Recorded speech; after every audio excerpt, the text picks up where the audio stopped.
Matapos ang hapunan, si Elise at McCoy ang naghugas ng mga pinagkainan.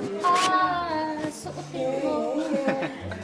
Nakakainis ka, Tui. Tui, hindi kita kilala. Suotin. Kain kayo. Saan na?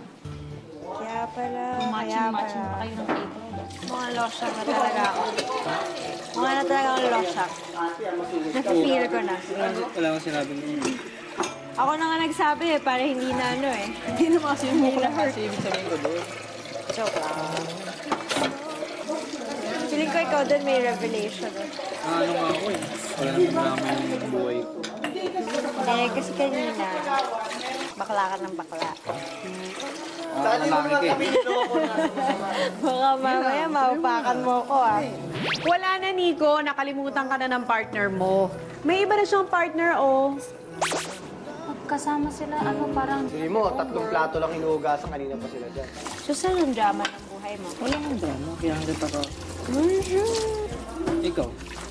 Naiyak ka ba sa ano? Love life? Pinag-uusapan? Depende. Ba't kinaiyak eh? Wala. Bata pa naman tayo. Yung mga ginawa kasi nila, Ano gano'n? hindi, wag na, baka maiyak pa ako. Hindi kasi sasabihin mo naman, decision mo naman yan eh. Yun yung may gusto naman eh. Pati ikaw nanghuhusga eh. Ikaw ka nga! Ano ka ba? Kinagat nga sila ng langgam, nagka-diabetes.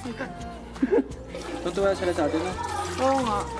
Dati awkward pa eh. Ngayon, konti-konti, nasasayang ako sa mga panunok sa nila. Hindi. Hindi, tama na naman si Kuya. Ano ba naman, bakit naman kasi naiiyak?